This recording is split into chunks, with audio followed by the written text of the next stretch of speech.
نحمده ونصلي على رسوله الكريم اما بعد فاعوذ بالله من الشيطان الرجيم بسم الله الرحمن الرحيم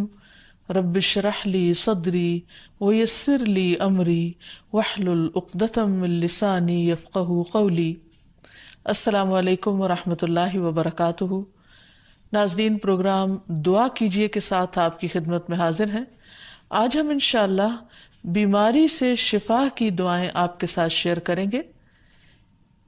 صحت اور بیماری انسانی زندگی کے ساتھ ساتھ ہیں۔ انسان کی زندگی کے کوئی بھی 2 دن ایک جیسے نہیں ہوتے۔ آج اگر انسان خوش ہے تو کل اداس ہوگا، اگر آج وہ اپنے جسم میں قوت محسوس کر رہا ہے تو کل بیمار ہو سکتا ہے۔ انسان کے اوپر دن میں بھی کئی بار مختلف طرح کی کیفیات گزرتی ہیں۔ کبھی انسان روحانی طور پر، جذباتی طور پر بیمار ہوتا ہے اور کبھی انسان جسمانی طور پر بیمار ہو جاتا ہے۔ بیماری کی کیفیت صحت کی کیفیت سے مختلف ہوتی ہے اور ہر انسان اس کو محسوس کر سکتا ہے۔ ایسی صورت میں انسان کو دوا کے ساتھ ساتھ اللہ سبحانہ و تعالیٰ کی طرف رجوع کرنا چاہیے اور اپنے لیے خوب خوب دعائیں کرنی چاہیے۔ بعض اوقات بیمار خود اپنے لیے دعا نہیں کر سکتا تو بیمار کی عیادت کرنے والے اور بیمار کو دیکھنے والے، اس کے دوست، رشتہ دار، عزیز، اقربا اور ایون ہسپتال کا عملہ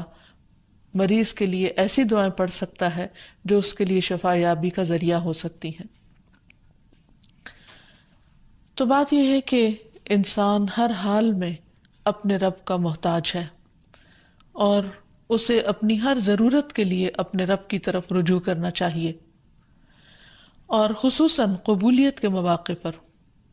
رات کا پچھلا پہر اس کے لیے بہت مناسب ہے، جب اللہ سبحانہ وتعالیٰ بندوں کو پکارتے ہیں کہ ہے کوئی جو مجھ سے دعا کرے تو میں اس کی دعا قبول کر لوں، ہے کوئی جو مجھ سے سوال کرے تو میں اس کو جواب دوں، ہے کوئی جو مجھ سے استغفار کرے تو میں اس کو بخش دوں۔ تو جب انسان بیمار ہو، اور خصوصاً اگر ایسی بیماری کا شکار ہو کہ جس میں بظاہر شفا کی کوئی امید نہ ہو، تو اسے اور بھی زیادہ خشوع و خضوع کے ساتھ اور ایسے اوقات میں اللہ تعالیٰ کی طرف رجوع کرنا چاہیے کہ جلد از جلد صحت یابی ہو سکے۔ اور اس سلسلے میں کبھی بھی انسان کو اللہ تعالیٰ سے مایوس نہیں ہونا چاہیے۔ پھر یہ بات یاد رہے کہ جب انسان دعا کرے تو اس سے پہلے اللہ سبحانہ وتعالیٰ کی تعریف کے کلمات کہنا نہ بھولے۔ تو آئیے آج ہم آپ کو دعا کرنے سے پہلے کچھ نئے کلمات بتائیں گے جو اللہ سبحانہ وتعالیٰ کی حمد و ثنا پر مبنی ہیں۔ ربنا لک الحمد ملء السماوات والارض وملء ما شئت من شیء بعد اہل الثناء والمجد احق ما قال العبد وكلنا لك عبد اللهم لا مانع لما اعطيت ولا معطي لما منعت ولا ينفع ذا الجد منك الجد۔ اے ہمارے رب، تمام تعریفیں تیرے ہی لیے ہیں جن سے آسمان اور زمین بھر جائیں، اور اس کے بعد جو تو چاہے وہ بھی اس سے بھر جائے۔ تو ہی تعریف اور بزرگی کے لائق ہے۔ بندے جو کہتے ہیں تو ان کا سب سے زیادہ حقدار تو ہے، اور ہم سب تیرے بندے ہیں۔ اے اللہ، جسے تو عطا کرنا چاہے اس سے کوئی روک نہیں سکتا، اور جسے تو نہ دینا چاہے اسے کوئی دے نہیں سکتا،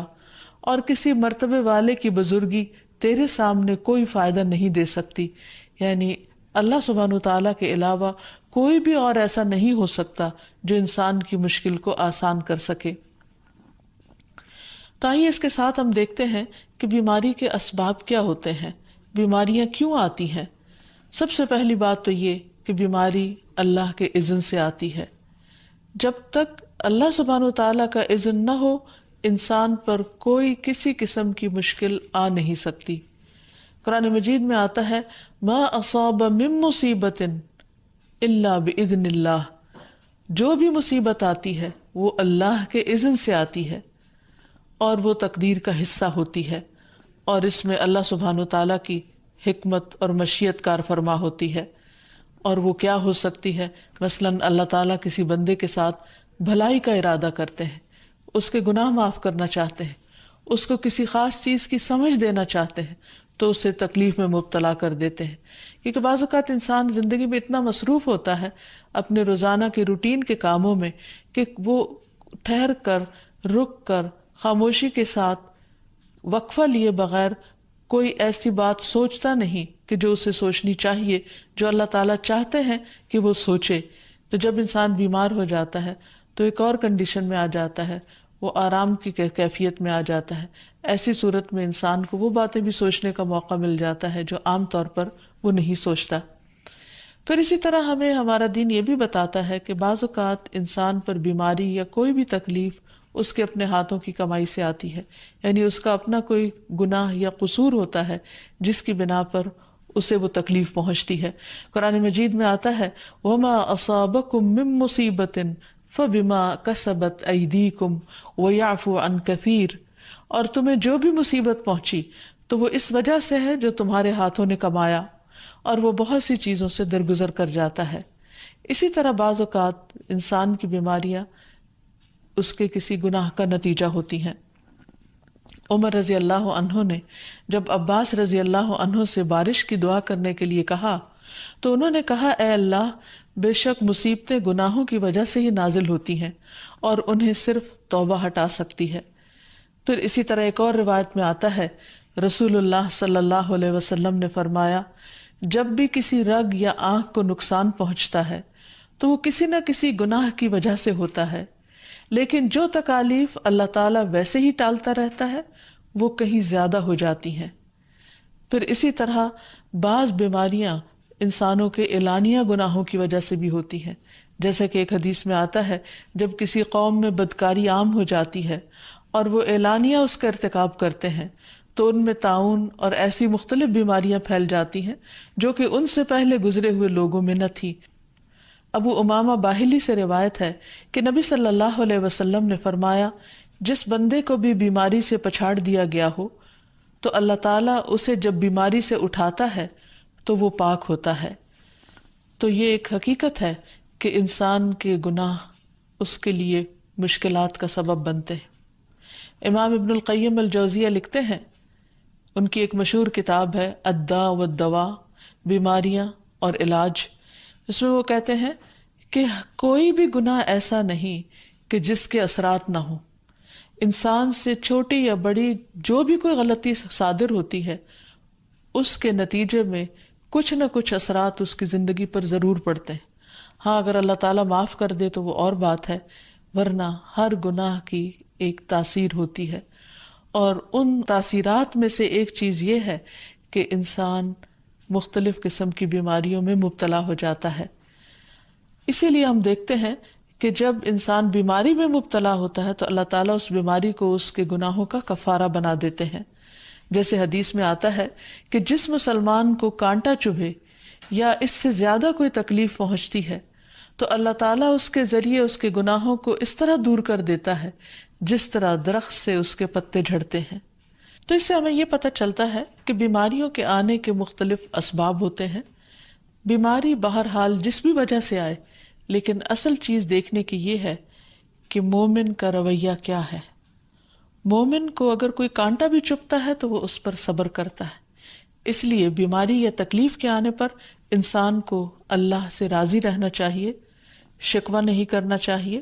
کیونکہ جو اللہ سے راضی ہو جاتا ہے کسی آزمائش پر، اللہ تعالیٰ بھی اس سے راضی ہو جاتا ہے۔ پھر اسی طرح اللہ تعالیٰ کا شکر ادا کرنا چاہیے، کیونکہ بیماری اس سے زیادہ شدید بھی ہو سکتی تھی۔ لہٰذا انسان کو اللہ تعالیٰ جس حال میں رکھے انسان اس پر شکر گزار رہے۔ پھر یہ کہ انسان کسی بھی بیماری میں کسی بھی قسم کی ہو اور زندگی کے کسی بھی حصے میں ہو اس میں مایوس نہ ہو، پر امید رہے کہ بیماری دور ہو جائے گی۔ پھر اسی طرح اگر بیماری طول پکڑ جائے تو انسان کو گھبرانا نہیں چاہیے، کیونکہ ہر گزرنے والا لمحہ انسان کے درجات میں اضافے کا سبب بنتا ہے اور اس کے گناہ مسلسل جھڑتے چلے جاتے ہیں حتیٰ کہ انسان بالکل پاک صاف ہو جاتا ہے۔ پھر اسی طرح انسان کو بیماری کی حالت میں دوسروں سے شکوے شکایات نہیں کرنی چاہیے، کیونکہ بیماری اللہ کے اذن سے آتی ہے، اور جب انسان ہر ایک کے آگے رونے لگتا ہے تو گویا وہ اللہ تعالیٰ کا شکوہ کر رہا ہوتا ہے، جو چیز اللہ تعالیٰ کو پسند نہیں۔ پھر اسی طرح منہ سے برے الفاظ نہیں نکالنے چاہیے، بیماریوں کو کوسنا نہیں چاہیے، اور پھر ایسے الفاظ نہیں ادا کرنے چاہیے کہ مجھے لگتا ہے کہ اس بیماری میں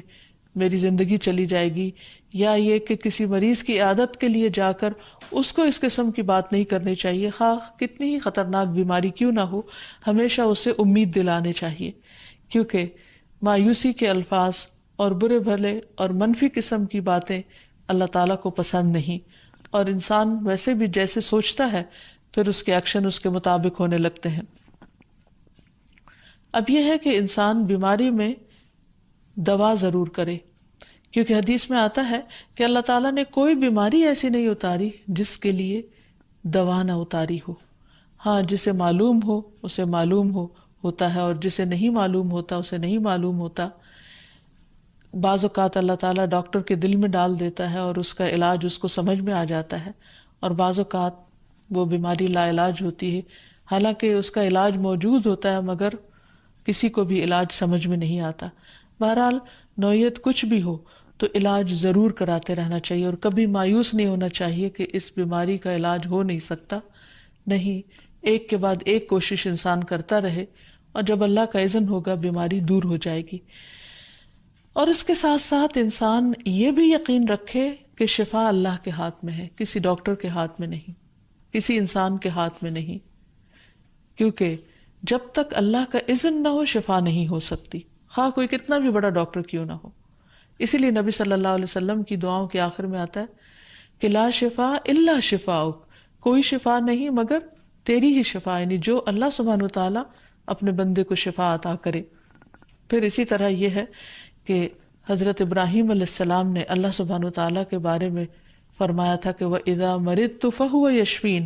کہ جب میں بیمار ہوتا ہوں تو وہی مجھے شفا دیتا ہے، یعنی اللہ تعالیٰ ہی اس بیماری کو دور کرتا ہے۔ اسی طرح ایک اور روایت سے بھی پتہ چلتا ہے کہ شفا دراصل اللہ سبحانہ وتعالیٰ کے ہاتھ میں ہے۔ حضرت عائشہ سے مروی ہے کہ رسول اللہ صلی اللہ علیہ وسلم دم کیا کرتے تھے اور یہ دعا پڑھتے تھے، امسح البأس رب الناس بیدک الشفاء لا یکشف الکرب الا انت، اے لوگوں کے رب تکلیف کو دور کر دے، تیرے ہی ہاتھ میں شفا ہے، تیرے سوا اس کو دور کرنے والا اور کوئی بھی نہیں۔ پھر اسی طرح انسان جب کسی بیمار کی عادت کے لیے جائے تو اس پر بھی دعا پڑھے اور اس کے لیے دعا کرے۔ رسول اللہ صلی اللہ علیہ وسلم نے فرمایا، جو مسلمان کسی ایسے بیمار کی عیادت کے لیے اس کے پاس آئے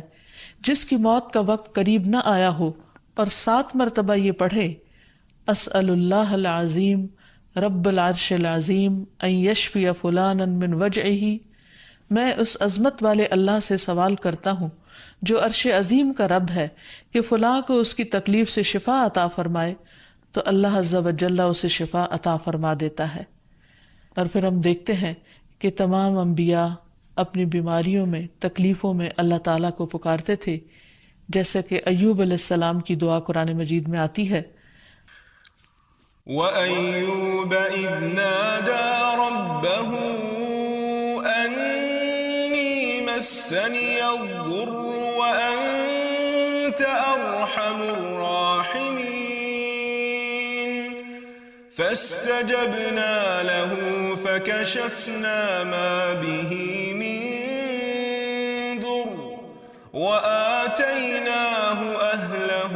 وَمِثْلَهُمْ معهم رحمة من عندنا وذكرى للعابدين۔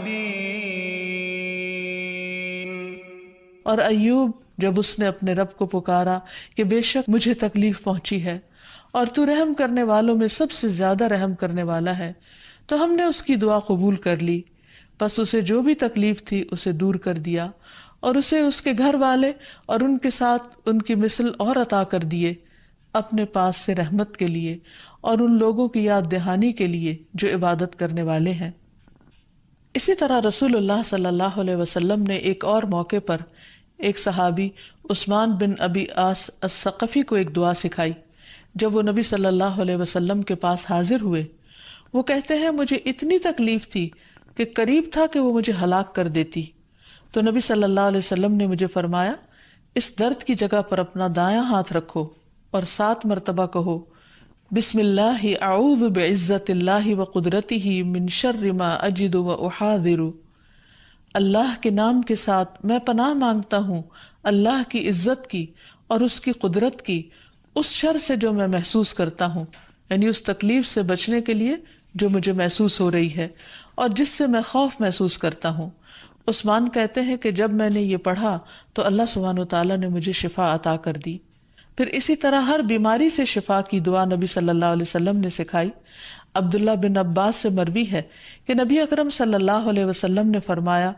جب کوئی شخص کسی ایسے مریض کی عیادت کرے جس کی موت کا وقت ابھی قریب نہ آیا ہو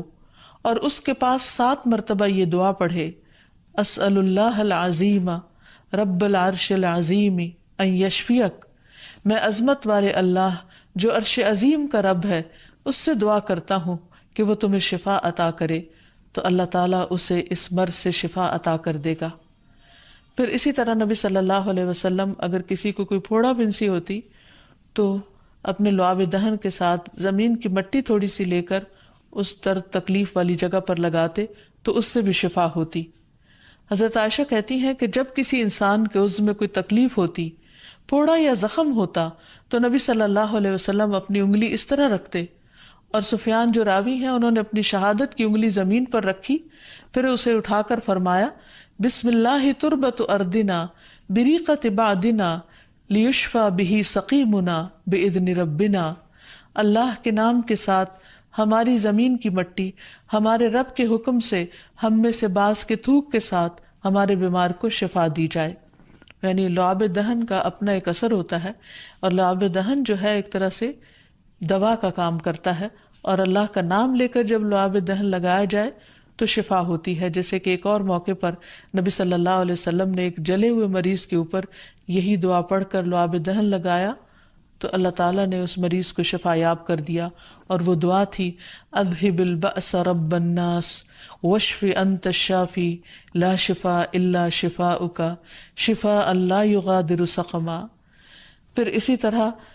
ایک موقع پر ایک قبیلے کے سردار کو جب بچھو نے کاٹ لیا اور اس کے جسم میں زہر پھیل گیا تو ایک صحابی نے سورۃ الفاتحہ پڑھ کر اس پر دم کیا تو اس سے اس کو شفا ہو گئی، اور یہ بات جب نبی صلی اللہ علیہ وسلم کو بتائی گئی تو آپ اس پر خوش ہوئے۔ اور سورۃ فاتحہ سب لوگوں کو آتی ہے، اسی لیے اس کا نام سورۃ الشفا بھی ہے،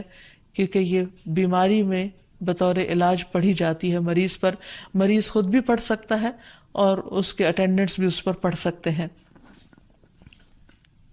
حضرت علی رضی اللہ تعالیٰ عنہ کہتے ہیں کہ نبی صلی اللہ علیہ وسلم کو بچھو نے ڈس لیا اور آپ نماز پڑھ رہے تھے۔ جب آپ نماز سے فارغ ہوئے تو آپ نے فرمایا اللہ تعالیٰ بچھو پر لعنت کرے، یہ نہ نمازی کو چھوڑتا ہے نہ کسی اور کو۔ پھر آپ نے پانی اور نمک منگوایا، آپ اس پر ملتے جا رہے تھے اور یہ صورتیں پڑھ رہے تھے قل یا ایھا الکافرون وقل اعوذ برب الفلق اور قل اعوذ برب الناس، تو یہ بھی ایسے مواقع پر پڑھی جا سکتی ہیں۔ پھر اسی طرح یہ ہے کہ اگر کسی بھی دوا یا دعا سے مریض صحت یاب نہ ہو رہا ہو، اس کی تکلیف کم نہ ہو رہی ہو، تو بھی موت نہیں مانگنی چاہیے، کیونکہ مومن کے لیے زندگی ایک بہت بڑی نعمت ہے۔ وہ جس بھی حال میں گزرے، بہرحال وہ اسے آخرت کمانے کا ذریعہ بنا سکتا ہے۔ یعنی اگر وہ تکلیف میں اس کی زندگی گزر رہی ہے اور اس پر وہ صبر کر رہا ہے اور اللہ کو یاد کر رہا ہے تو اس کے بے پناہ درجات بلند ہونے کا ذریعہ ہے۔ یعنی یہ بیماری اس کے لیے بلندی درجات کا ذریعہ بن جاتی ہے، اس لیے کبھی بھی موت نہیں مانگنی چاہیے۔ ہاں اگر تکلیف حد سے بڑھ جائے تو انسان یہ دعا مانگ سکتا ہے اللہم احینی ما کانت الحیات خیرا لی وتوفنی اذا کانت الوفات خیرا لی، اے اللہ جب تک میرے لیے زندگی بہتر ہو مجھے زندہ رکھ، اور جب میرے لیے وفات بہتر ہو تو مجھے وفات دے دے۔ تو اللہ تعالیٰ سے دعا ہے کہ اللہ تعالیٰ تمام بیماروں کو صحت اور شفا عطا فرمائے، اور ہمیں بیماری اور آزمائش کے موقع پر اپنی طرف رجوع کرنے کی توفیق دے، اور ہر طرح کے شرک اور ایسے کاموں سے بچائے جو اس کو ناراض کرنے والے۔ وآخر دعوانا ان الحمد للہ رب العالمین۔ السلام علیکم ورحمۃ اللہ وبرکاتہ۔ شقيا